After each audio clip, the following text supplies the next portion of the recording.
Let's talk about how Pennsylvania is proposing legislation that would require Uber and Lyft drivers to take extra safety steps. Now, what safety steps might you think that be?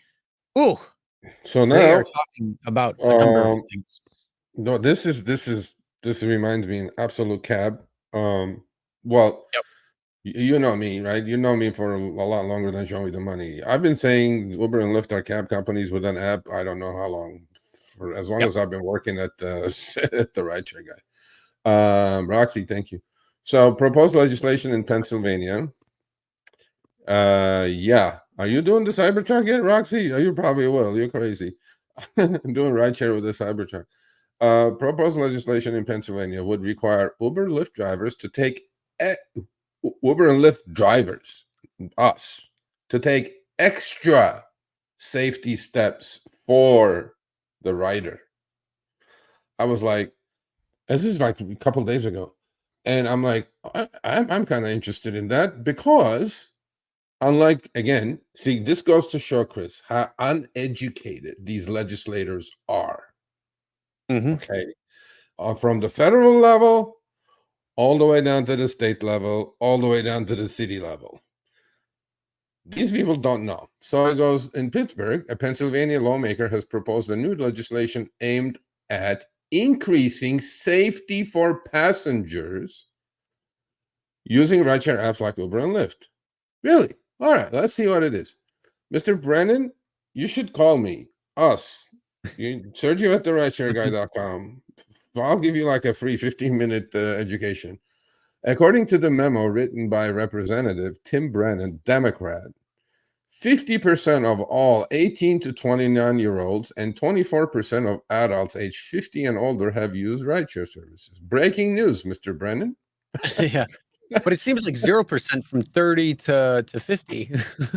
Breaking news. I'm sure you have, and your daughters as well, and your wife. So, under the new proposed legislation, Chris, drivers would need to take us, not Uber Lyft, take measures to properly identify themselves throughout their vehicle, including identification with their photo, name, license plate number of vehicle that they're driving.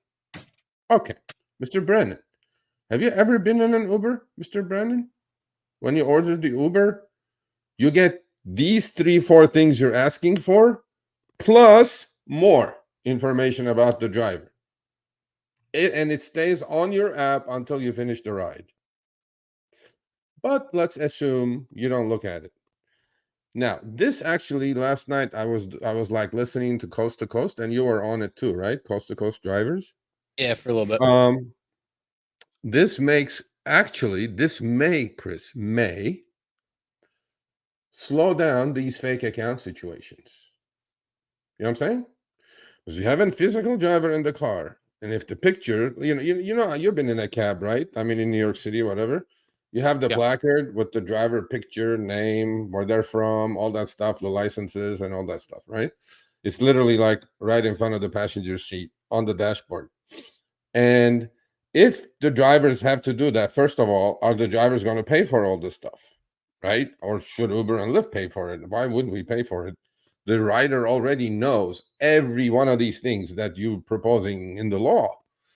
Yeah, but I thought, I thought initially it was negative. Then I thought, okay, well, they know everything about us anyway. So it shouldn't be too harm if Uber and Lyft or the state provides us with that, with like a little placard or something, right?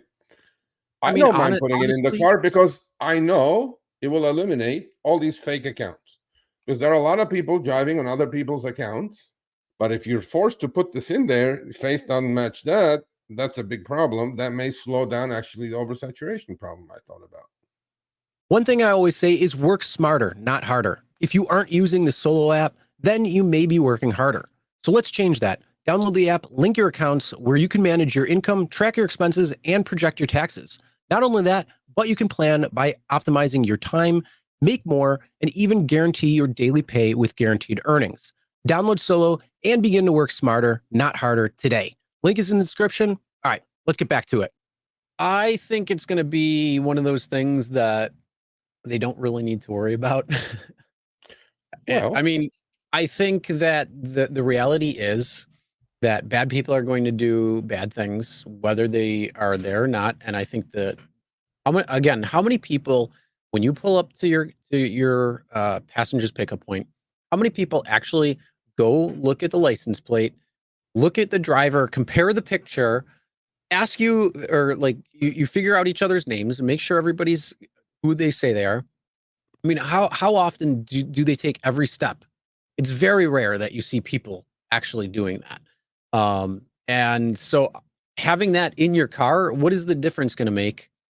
So if somebody's going to act like they're an Uber driver, oh hey, yeah, I'm your Uber, and then you get in the car, they lock the doors and they got the child safety locks, and they're not even a driver, and then guess what? Those riders are in tomorrow's news. So yeah. I don't think that this is going to have any impact whatsoever. I think it's one of those bullshit things again that we were talking about when it came to the same thing as the first one with the bill about dash cams. I don't think it's really going to do anything. Honestly, I don't care one way or the other if you have to place something in the car that shows who you are. I really don't care. Like, there's no point to it, in my opinion, because again, you already have that information in the app. So all you have to do is look at the app. The thing is, how many riders again are actually going to look at both things and say, "Oh yeah, that's my driver," or "Not my driver"? Well, I don't really see it. these first two things we talked about are all for rider safety, right? Yeah. And typical in the federal level and at the state level, these kind of movements are happening because the rider, right, is the golden goose that lays the golden egg. The driver comes and goes. Some people do it all the full time, some people don't. But these types of things, right, ultimately may just not stop, but slow down from people renting other people's accounts and getting it. I don't know if it will help or not, but that was the positive side. I'm trying to think more positive these days about these things than negatively. But then to Mr. Brennan, who's the sponsor, Mr. Brennan, order an Uber trip while your driver is getting to you. Look at your app.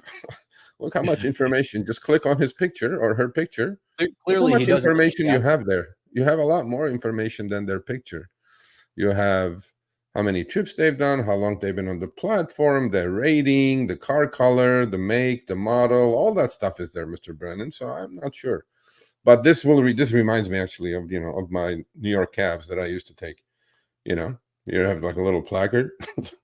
Mhm. I'm Ali from Somalia. Okay, whatever. And I don't know. Again, but this is not going to add anything to you know rider safety, to be honest with you. And personally speaking, Uber and Lyft, I'm pretty sure, are going to take their hands off of it. They're going to go, hey, you're all independent contractors. This is state law. And maybe the Pennsylvania is going to charge something to us to get this placard or license or whatever, right? So it could be a money grab as well. So, Mr. Brennan, let us know what your intentions are, because I don't think it's necessary. So, Yeah. but And I think if anything, you could literally have like something that would be printed out from either Uber or Lyft that would be like a standard uh thing that would have that out that you could just have that would have like a certain code or a QR we code or have the something like that to it. airport placard, like an airport placard. We have that. Without Yeah, it, we can't go, right? You something guys like can that. print Yeah. something like that. Just Yeah, something to print out. I mean, something simple. You don't need to have yeah. like a full on printed version and, 2x2 picture or something like that, like a passport photo or anything. I don't I'll think bet you anything there'll like be a that needs to go. license. I'll bet you Yeah, there'll I be a don't think license. anything They're like going to that needs charge to go like 20 crazy bucks though. a year, 30 bucks a year, or whatever, 50 bucks a year Again, to I have I that. think it's things that they're putting their noses in that makes them feel special about doing something, and then, "Oh, look what we did. We're gonna make rideshare safer because everybody uses it." But in actuality, you didn't do jack shit. In the That's my opinion. meantime, over the last 10 years, people, what has changed when it comes to drivers feeling safer with riders? They have this Uber's hocus pocus verified badge. In a decade, that's the only thing that has shown up. Okay. Yes, they introduced audio video recording. Yes, but still, even after a decade of rideshare, the only thing we know is possibly a fake name, which we do every week. Where to pick them up, and we didn't even know that until a year and a half ago. And where to drop them off, we didn't even know that until a year and a half ago. All right, thanks for watching. That short little clip was from our live stream, Show Me the Money Club with Sergio and myself, Tuesdays, 6 p.m. Eastern, 3 p.m. Pacific. Make sure you subscribe, turn on all notifications so you'll be notified when we go live, as well as all of our awesome content. Make sure to check out this video right here, which will take you to the entire live stream, or check out this video right there. All right, drive smart, everyone.